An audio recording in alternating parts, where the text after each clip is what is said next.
নমস্কার বন্ধুরা, আজকে আবারও চলে এলাম একটা নতুন ব্লগ নিয়ে। আমার ছোটো মা শ্রীদাত্রীর জন্মদিন সেলিব্রেশন নিয়ে সুন্দর ছবি, সুন্দর গেট, সমস্ত কিছুটা তোমাদের কাছে তুলে ধরবো। আমি যেহেতু প্রথম থেকে যেতে পারিনি, তাই এইগুলো ভিডিও দিলাম, ভিডিও দিলাম ছবি। তো সুন্দর কেক, সুন্দর মিষ্টি মিষ্টি সাজানো, আমার ছোটো মা কত সুন্দর সেজেছে দেখো।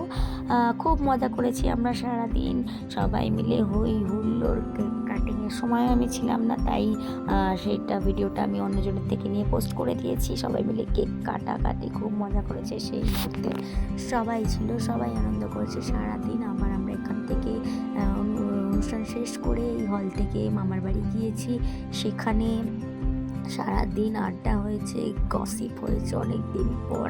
মামিদের সাথে মামাদের সাথে বসে খুব মজা করেছি, গিফট আনপ্যাকিং হয়েছে, আর সাথে হয়েছে আমার মামির হাতের বানানো স্পেশাল চা। তো সবাই মিলে এখানে কেক কাটাকাটি হচ্ছে, সব কিছুটা তোমার সাথে শেয়ার করেছি একটা ছোট্ট ভিডিও।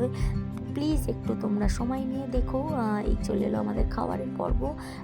দারুণ দারুণ দারুণ খাবার ছিল, আলু ভাজা ছিল, সাথে ছিল সুন্দর সুন্দর একটা ডাল, তার সাথে ছিল আবারও তোমার মাছের মাথা দিয়ে শাক হয়েছিল, বাটার ফ্রাই হয়েছিল, মাটন হয়েছিল, অবশ্যই মাটনটা দারুণ হয়েছিল, পাঁপড়, চাটনিটা আমি নিইনি, চাটনি ছিল, পায়েস নিইনি, পায়েস আমার বর নিয়েছে।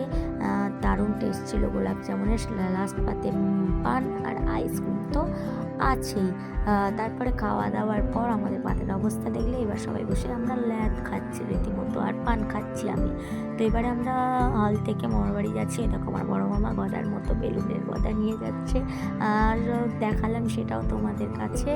এবারে চলে এসেছি আমরা গিফট আনপ্যাকিংয়ের পালা, গসিপিং চলছে আর গিফট আনপ্যাকিং চলছে।